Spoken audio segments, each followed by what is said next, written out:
Dear students, today we are going to do metallurgy chapter, that is chapter 8 of science 1, and the name of the lesson is metallurgy. Metallurgy itself says that this is all about metals. So metal, their properties, their features, their reactions, so all these things we are going to see about metals. So here on the board you can see that the physical properties. Physical means उनका जो body होता है, जो shape होता है अलग अलग metals का, उन मेटल्स का क्या प्रॉपर्टीज़ होता है, physical properties I have written on the board. कोई भी मेटल हो, example iron, zinc, magnesium, aluminium, ये सब मेटल्स हैं और अपने आप में प्योर मेटल है, मतलब वो मिक्सचर नहीं है. अगर मैं आयन बोल रहा हूँ तो सिर्फ आयन, और एल्यूमिनियम बोल रहा हूँ तो सिर्फ एल्यूमिनियम. तो कोई भी मेटल हो उसका प्रॉपर्टी होता है, मतलब उसकी अपनी एक क्वालिटी होती है, गुण होता है उसके अंदर. तो वो सारे गुण कौन से होते हैं किसी भी मेटल में? पहला लेफ़्ट साइड से देखिए, वो हार्ड होता है. कोई भी मेटल होगा तो हार्ड होता है, हम उसको टच करेंगे तो हार्ड महसूस होता है. दूसरा, वो एक सॉलिड चीज़ होता है. सॉलिड मतलब कि वो कठोर होता है, दिखता है, छू सकते हैं. नेक्स्ट प्रॉपर्टी इज सोनोरस होता है. सोनोरस का मतलब है अगर आप किसी मेटल के ऊपर दूसरे मेटल से हिट करोगे तो उसमें एक रिंगिंग नॉइज़ होगी, एक साउंड आएगा, क्लिंगिंग साउंड. तो उस साउंड को बोलते हैं सोनोरस. तो कोई भी मेटल होता है वो अपने आप में एक साउंड क्रिएट करता है अगर किसी चीज़ से हिट किया जाए तो. दूसरी चीज़ है उसका एक शेप होता है. किसी भी मेटल का अगर सॉलिड है तो उसका शेप तो होगा ही. अगली प्रॉपर्टी है कि मेटल में लस्टर होता है. Lustre in the sense shining होती है. मेटल में मेलेबिलिटी होती है, डक्टिलिटी होती है. मेलेबिलिटी और डक्टिलिटी का मतलब होता है अगर हम उसको पीटेंगे, if we beat the metals we can change the shape of it, मतलब वो चोट सह सकता है. अगली प्रॉपर्टी है मेटल की कि वो हाई मेल्टिंग पॉइंट और बॉइलिंग पॉइंट पे रिएक्ट करता है. उसको हाई मेल्टिंग पॉइंट, अगर हमें उसे मेल्ट करना है तो हाई टेम्परेचर पे हीट करना पड़ेगा. बॉयल भी करना है तो हाई बॉइलिंग पॉइंट पे बॉयल कर सकते हैं. वैसे ही it is a good conductor of heat and electricity. किसी भी मेटल में बिजली और गर्मी जल्दी से और ज़्यादा देर तक टिक सकती है. That is called good conductivity. तो ये थे मेटल्स के प्रॉपर्टीज़. अब देखते हैं नॉन मेटल्स के क्या प्रॉपर्टीज़ होती है. नॉन मेटल मतलब जैसे गैस वगैरह हो गया वो. Now dear students, you can see on the board the property of non metals. तो ये नॉन मेटल्स के प्रॉपर्टीज़ हैं. नॉन मेटल प्लास्टिक, लकड़ी, गैस, ये सारी चीज़ें नॉन मेटल्स में आती हैं. उसमें चाहे वो मेटल हो नॉन मेटल, किसी न किसी प्रॉपर्टी के लिए कोई ना कोई एक्सेप्शंस रहते हैं. तो एक एक करके चलो देखते हैं. पहला जो प्रॉपर्टी है नॉन मेटल का वो होता है वो गैस फॉर्म में होगा या तो सॉलिड फॉर्म में होगा. फॉर्म और स्टेट का एक ही मतलब है. दूसरी प्रॉपर्टी है लस्टरलेस. लस्टरलेस मतलब उसमें कोई चमक नहीं होती है, एक्सेप्ट आयोडीन और डायमंड को छोड़ के ये सब चमकते हैं, लेकिन वो नॉन मेटल्स हैं. ब्रिटलनेस मतलब वो जल्दी से टूट सकते हैं. उसमें अगर सॉलिड फॉर्म में होगा नॉन मेटल तो टूटने का चांस होता है. उसमें भी एक्सेप्शन है कि डायमंड दुनिया का सबसे ज़्यादा हार्डेस्ट सब्सटेंस है. Bad conductor of heat and electricity. Non metal जो होता है वो करंट और गर्मी से जल्दी अट्रैक्ट नहीं होता है, जल्दी उस पर असर नहीं होता है. Last is low melting point and boiling point. बहुत कम टाइम में उसको हम मेल्ट कर सकते हैं और बॉयल कर सकते हैं. ठीक है, तो ये हो गई नॉन मेटल्स की properties. Dear students, now we are going to see how reaction of metals takes place. Metal का रिएक्शन किसी भी चीज़ के साथ में कैसा होता है। तो सबसे पहला एग्जांपल यहाँ पे लिखा हुआ है कि अगर मेटल को ऑक्सीजन के साथ में कंबाइन किया गया या रिएक्ट किया गया तो क्या होगा। सीधी बात है, दो चीज़ें जुड़ती हैं तो दोनों का मिक्सचर तैयार होता है। तो अगर कोई भी मेटल ऑक्सीजन के साथ में कंबाइन होगा तो वो मेटल ऑक्साइड यानी उस मेटल के साथ में ऑक्साइड पैदा होगा। ठीक है, एग्जाम्पल के तौर पे यहाँ पे बताया है सोडियम, Na मतलब सोडियम होता है या ऑक्सीजन, प्लस मतलब कंबाइन हो रहा है, दोनों मिले तो क्या बन के आया, सोडियम ऑक्साइड। वही चीज़ ऊपर बताया है कि मेटल का ऑक्साइड बन जाएगा। ऐसे ही सोडियम, कैल्शियम, मैग्नीशियम अलग अलग चीज़ें ऑक्सीजन से रिएक्ट करेंगे और उनका ऑक्साइड बन जाएगा। अब बढ़ते हैं, अगर मेटल वाटर के साथ में रिएक्ट किया, अब वाटर के अंदर क्या है, H2O। ठीक है, यहाँ पे सिर्फ ऑक्सीजन मिल रहा था, यहाँ पे H2O यानी हाइड्रोजन भी है और ऑक्सीजन भी है। तो जब कोई भी मेटल हाइड्रोजन के और वाटर के साथ में कंबाइन होता है तो क्या होगा, लेट्स सी। अब आप देख सकते हैं कि मेटल जब वाटर के साथ में यानी हाइड्रोजन और ऑक्सीजन के साथ में कंबाइन होगा तो मेटल का ऑक्साइड बनेगा प्लस हाइड्रोजन रिलीज होगा।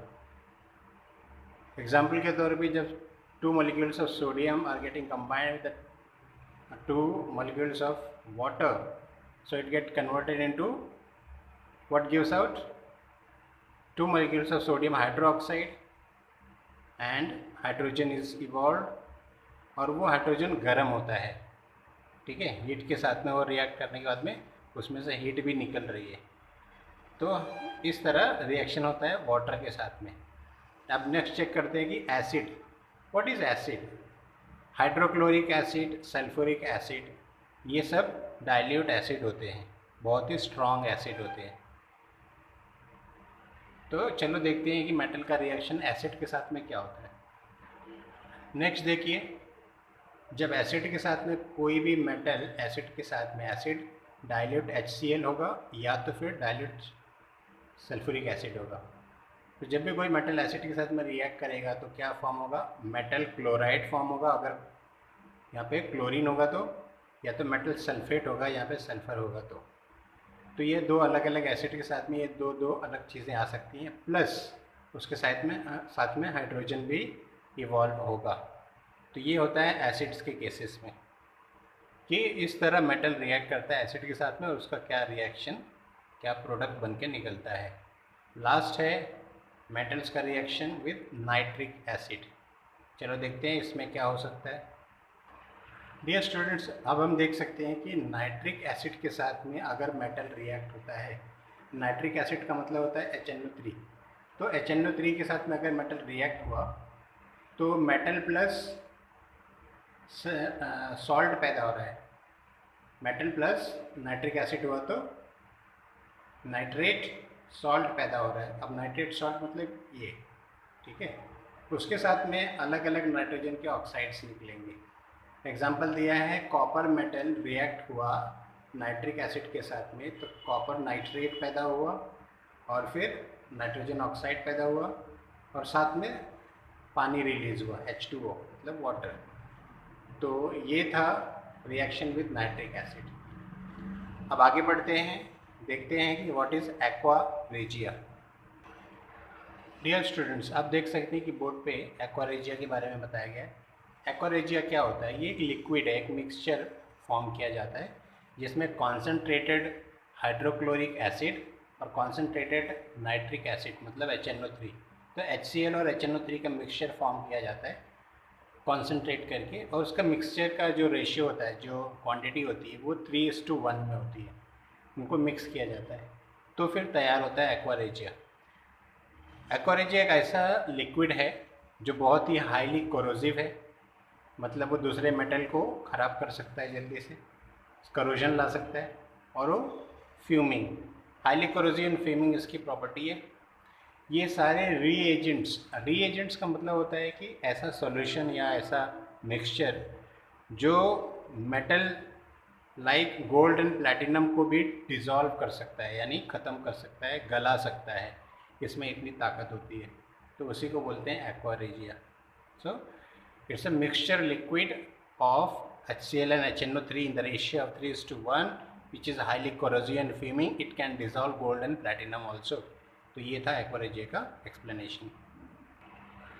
डियर स्टूडेंट्स, अब मेटलर्जी जैसा मैंने बताया कि पहले तो हमें मेटल की प्रॉपर्टीज़ और उसके कैरेक्टरिस्टिक्स पता रहने चाहिए, मेटल नॉन मेटल के, फिर वो कैसे रिएक्ट करता है। अब ये है कि हमें पता हो कि मेटलर्जी क्या होता है। Metallurgy is the process of extraction of metal from the ores and then purifying the extracted material to get the pure metal. So this process is called as metallurgy. तो आप देख सकते हैं बोर्ड पे कितना इजी तरीके से मैंने बताया है कि metallurgy is the process of extraction of metals from ores. Ores मतलब रॉ मटेरियल या तो कच्चा माल जो ज़मीन के तले में से निकाल के बाहर किया जाता है। जब हम ज़मीन को खोदेंगे, ड्रिलिंग करेंगे, उसमें से ज़मीन से निकलने वाली या समंदर से निकलने वाली जो भी कच्ची चीज़ें हैं वो निकलेंगी, फिर उसको साफ़ करेंगे तो उसमें से अलग अलग मेटल्स निकलते हैं। जैसे कोयला निकलता है, गोल्ड निकलता है, आयरन निकलता है, एल्युमिनियम निकलता है ज़मीन के नीचे से। तो जब वो निकलता है तो वो प्योर फॉर्म में नहीं होता है, जो हम यूज़ करते हैं वो उसका फर्स्ट फॉर्म नहीं होता है। After so many purification process we get the usable metals. तो इस प्रोसेस को बोलते हैं मेटलर्जी। तो चैप्टर का नाम से ही आपको अंदाज़ा आ जाना चाहिए कि हम इस चैप्टर में क्या देखने वाले हैं। We are going to see the different process of extractions and purifications of metals. इसमें इस चैप्टर के अंदर यही सारी बातें हैं। Okay, so next thing we are going to see is concentration of ore. Concentration means separation of ore from gangue. Gangue क्या होता है? ये अनवांटेड स्टफ होता है। Unwanted in the sense when we are talking about the purification and separation of ore, that time that stuff is unwanted, otherwise it is also useful in some way. So concentration of ores that is separation from the gangue. तो इसके अलग अलग, यानी जब हम ore को, ore is the raw material we get from the earth, उसमें से हमें अलग अलग मेटल्स निकालने हैं तो उसको कॉन्सेंट्रेट करना पड़ता है। तो कॉन्सेंट्रेट करने के लिए बहुत सारे मेथड होते हैं। तो हमारे पास 4 मेथड है, ABCD, और चारों मेथड में से जो फर्स्ट मेथड है A, उसमें 2 टाइप के हैं। So total we have 6 different ways of concentration of ores. Concentration देखो, पहले गैंग से जो एकदम ही ताज़ा माल निकलता है, मटेरियल निकलता है, उसको गैंग बोलते हैं। उसमें से फिर अलग किया जाता है ओर्स, यानी रॉ मटेरियल मेटल के पार्ट को अलग किया जाता है। फिर ओर्स में से प्योरीफिकेशन होता है, प्योरीफाई करके हम क्लियर प्योर मेटल्स निकालते हैं। तो चलो देखते हैं वो 4 मेथड कौन से हैं। So dear students, you can see there are 4 methods I have written. First one is A, separation based on gravitation. Gravitation शक्ति का सहारा लेते हुए 2 मेथड साइंटिस्ट ने बनाया है, जिसके अंदर हम ओर को गैंग से अलग करते हैं। तो पहला मेथड है विल्फ्ले सेपरेशन मेथड। इसमें होता क्या है कि ग्रेविटेशन की जो ताकत होती है पुल करने की, वो जो भी मेटल होगा उसको पुल कर लेगी और जो लाइट मेटल होगा वो अलग हो जाएगा। सो इस तरीके से हम गैंग से ओर को सेपरेट करते हैं। फर्स्ट वाले में जो दूसरा मेथड है हाइड्रोलिक सेपरेशन मेथड, इसके अंदर क्या करते हैं, इसके अंदर एक मिल होती है, मिल मतलब एक मशीन होती है और ग्राइंडिंग मिल की तरह, उसमें एक टैंक लगा होता है। टैंक कंटेनर के अंदर नीचे फिटिंग हुई होती है और वहाँ से ऊपर की तरफ में एक आउटलेट होता है, मतलब एक पाइप होती है जिसमें से ऊपर आने वाली चीज़ें बह के निकल जाएंगी, और एक नीचे भी वैसे ही आउटर होता है, वहाँ से भी चीज़ें बाहर निकलती है। तो जब उसमें पानी भर दिया जाता है एकदम फास्ट स्पीड में, तो जो लाइट मटेरियल होता है वो ऊपर की तरफ आता है और ऊपर के आउटलेट से निकल जाता है, और जो हैवी होता है नीचे की तरफ से वो बाहर हो जाता है। इस तरीके से ओर सेपरेट हो जाता है गैंग से। Next is magnetic separation method. तो जैसे कि नाम ही बताता है कि मैग्नेट के ज़रिए, suppose we are getting the gangue from the earth and then finally we try to separate the ions from the ores. तो हम क्या करेंगे, मैग्नेट अगर हम लगाएंगे तो जितने भी आयन होते हैं वो सब उसमें चिपक जाएंगे। तो मैग्नेट का यूज़ करके भी ओर्स को सेपरेट किया जा सकता है गैंग से। तीसरा मेथड है froth flotation method. Froth flotation method, froth का मतलब होता है झाग, बबल्स। तो फ्रॉथ फ्लोटेशन मेथड में ना ऑयल, पाइन ऑयल और वाटर, इस तरह की चीज़ों का इस्तेमाल करते हैं जिसके अंदर उसमें झाग पैदा होता है। तो जो लाइट मटेरियल होता है वो ऊपर की तरफ जाता है, वो फ्लो होके गिर जाता है, बाहर आता है टैंक से, और जो दूसरा हैवी मटेरियल होता है वो नीचे जम जाता है, दैट मीन्स डिपॉजिट हो जाता है, उसको बाद में एक्सट्रैक्ट कर लिया जाता है, निकालते हैं। तो इस तरह कॉन्सेंट्रेट हो जाता है और last method is leaching. Leaching जो मेथड है वो एल्युमिनियम के लिए सबसे पहला मेथड यूज़ किया जाता है। एल्युमिनियम, गोल्ड, सिल्वर के लिए उनके ओर से निकालते हैं क्योंकि ये उन चीज़ों के लिए ज़्यादा फायदेमंद है। इस मेथड में होता क्या है, जो ओर होता है वो किसी भी एक सॉल्यूशन के अंदर बहुत दिनों तक रखा जाता है और वो और पूरा डिज़ोल्व हो जाता है उस केमिकल के अंदर और एक रिएक्शन टेक प्लेस होता है। और जो गैंग होता है वो रिएक्ट नहीं करता है और उसमें डिज़ोल्व नहीं होता है। तो जो डिज़ोल्व नहीं होता है वो सेपरेट हो जाएगा और जो डिज़ोल्व हो गया पानी के साथ या फिर केमिकल के साथ में वो उसमें मिक्स हो जाएगा। तो जैसे कि अगर हम नमक और चावल अगर किसी पानी में डालेंगे तो उसमें क्या होगा कि नमक तो डिज़ोल्व हो जाएगा और चावल रह जाएगा, तो हम पानी को अलग कर सकते हैं और चावल को निकाल सकते हैं। उसी तरीके से लीचिंग मेथड के अंदर भी इस तरह एल्युमिनियम और गोल्ड, सिल्वर, इस तरह की चीज़ों को सेपरेट किया जाता है। कॉन्सेंट्रेशन ऑफ बॉक्साइट भी एक मेटल है, द एल्युमिनियम और ये सब लीचिंग मेथड के ज़रिए किए जाते हैं। ठीक है, तो ये था 4 मेथड जिसके ज़रिए हम ओर को सेपरेट करते हैं गैंग से। अब इसके बाकी का पार्ट हम अगली वीडियो में करेंगे और इसमें हम देखेंगे, अब तक हमने ये देखा कितने मेथड हैं, मेटलर्जी क्या होता है, एक्वा रेजिया क्या होता है, मेटल्स रिएक्ट करते हैं अलग अलग सॉल्यूशंस के साथ में, अलग अलग लिक्विड्स के साथ में या दूसरे मेटल के साथ में, तो क्या फ़र्क पड़ता है, उसका प्रोडक्ट क्या होता है, रिएक्शन क्या होता है। हमने उसकी प्रॉपर्टीज़ देखी मेटल्स की, और इसी तरीके से नॉन मेटल का भी रिएक्शन अलग अलग चीज़ों के साथ में होता है। ये जो चारों मेथड मैंने बताया है, इसका वर्किंग और इसका यूज़, इसका डायग्राम टेक्स्ट बुक में दिया हुआ है। और बची हुए जो पार्ट है, मतलब जो अगली वीडियो होगी उसमें आप देखोगे अगले लेक्चर में कि अलग अलग पर्टिकुलर मेटल्स को कैसे एक्सट्रैक्ट करते हैं या प्यूरिफाई करते हैं। Now we are talking about general things, the methods. In next video you will find what are the exact methods of finding aluminium or alumina.